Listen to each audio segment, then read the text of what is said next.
then I gotta then go down the list, and it's just too many folks here. If I didn't have a primary, I wouldn't care. Say that again? If I didn't have a primary, I wouldn't care. Don't do that to me. We're not gonna. If I didn't have a primary, I wouldn't care. So what you just saw there was New York's 16th Congressional District incumbent Eliot Engel saying, look, man, if I didn't have a primary challenger right now, I wouldn't be out here at the George Floyd protest. It would be too much of an inconvenience for me.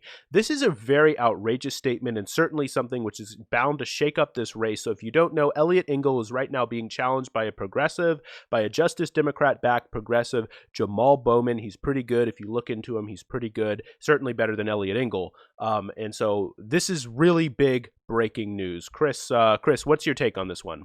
Yeah, so this is another case in what we've seen all week where, we're seeing our politicians come out and basically be completely tone deaf to the fact that there is an actual point to all these protests, right? It's not just that people are angry for no reason. They're getting out, and the reason for these protests is to send a message. And we're just seeing continuously that our politicians don't get it. You have Trump coming out just basically making threats, right? You've got the National Security Advisor saying he doesn't believe there's any systemic racism in United States police departments. And we've seen this from lots of people around the country where they just don't get it.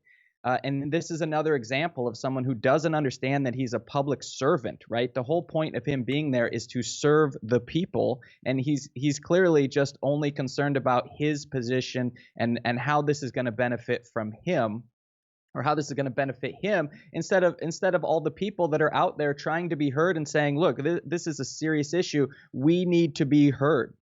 Right. I mean, you have all these people out here right now who are struggling, who are really having a hard time. And then, from the coronavirus pandemic, and then you bring on top of that this horrendous video, one of the worst police violence videos that I've ever seen. And yeah, you're going to have protests. Yeah, you're going to have people breaking stuff because people are mad. People are angry. We saw there 40% of African Americans right now do not have a job, are unemployed. 40%.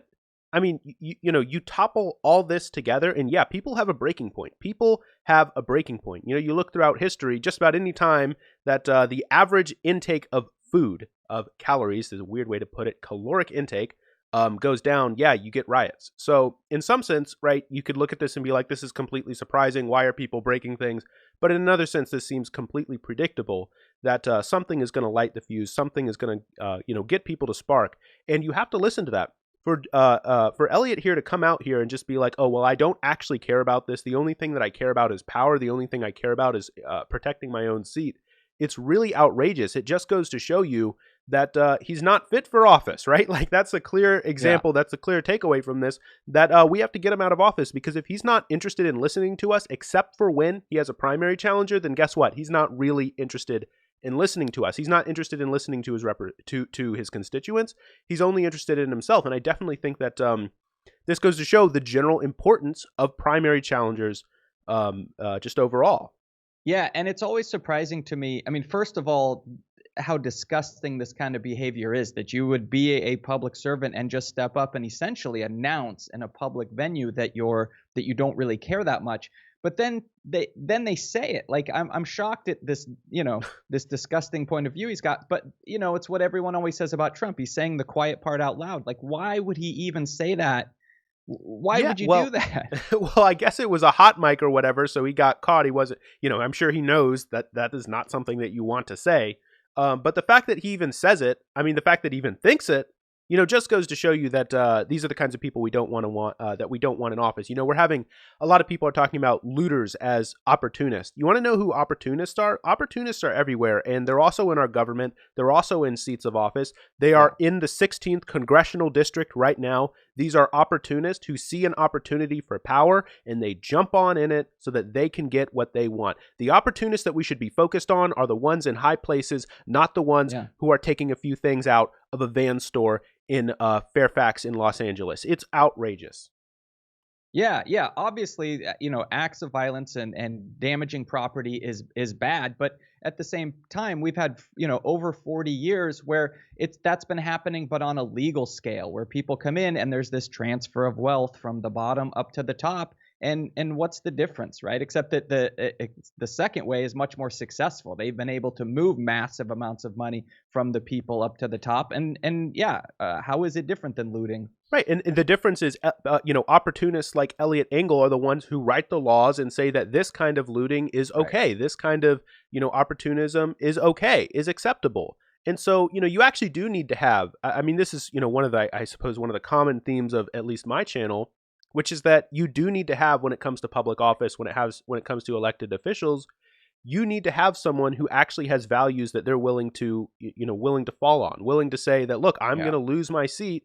Sure, but this is something that I'm going to stand up for. And you have to be willing to actually represent the things that you believe in, because if you just swing and change your opinion on things, then the public doesn't even know what you believe, but also the public opinion is also shaped by the arguments that you are making to justify your own position. So you're not actually able to really push public dialogue. If your role as a politician, the only thing that you see yourself as doing is, oh, well, I'm just listening to the public, you're not actually standing for anything at all, then you end up in a situation where you don't actually push public dialogue, you don't actually bring things forward, and you actually, in fact, not just that, you halt progress. You make things more difficult to go forward, because people, it might be hard to believe, but people actually listen to you. People actually, if you're a representative official, people hear the things that you're saying, they listen to your arguments, and they think about it, they digest it. They might not agree wholesale, but they're listening to the things that you say. And if the things that you say are just repeating the things that they already believe, then you're not going to get them to go anywhere at all. So you can talk all day long. You can say all you want about how, oh, well, I want to see I want Medicare for all in the long run, as we hear a lot of centrists running out saying. But if you're not fighting for it now, then you're not doing anything to push the public dialogue. So shove it. Yeah. And what's even the motivation to be in public office if you don't believe in things, right? If you're the only other thing that you could be in public office for is for the power and the self gain that you can achieve by being in office, not that you want to see you want to see these kind of injustices gotten rid of. You want to see that the bottom part of our country actually get to live a full life because they make enough money and have medical coverage and stuff like that. And unfortunately, I actually know a lot. Well, I shouldn't say a lot, but I actually know some of these people who are interested in going into public service, or interested in going into public life. And then when you talk to them, like, they don't have any actual opinions on anything. They're like, oh, well, this poll says, that poll says. Shut up. I don't care about the poll. Tell me what you think. And so, and I don't want to sit here and criticize universities, but I actually do think that some of the way that universities teach political science courses and teach history probably feeds into a little bit of this, but that's probably a tangent. So we don't need to go into that. But I want to bring it back to the importance of primary challengers. Nancy Pelosi also has a primary challenger in Shahid Buttar. We need to get primary challenges. Even if you're sitting here like, oh, I agree with Nancy Pelosi. Oh, I agree with Eliot Engel. But, personally, I don't agree with that position. But if you agree with that, okay, that's your position.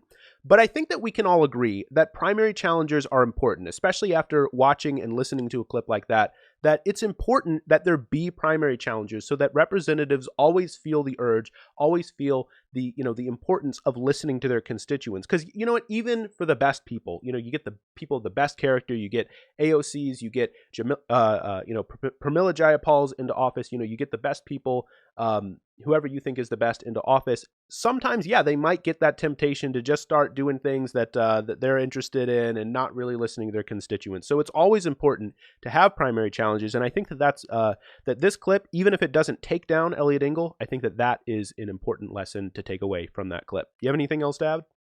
Yeah, I just would say I think your point leads up partly to the fact that we have so much money is necessary to run for office, right? So there's that's one step that's hard for a lot of people to run for office. If we could get this big money out of politics, we could see more people starting to step up and say, yeah, I don't come from money, I don't have a lot of connections, but this is what I believe, and I'm going to run for office.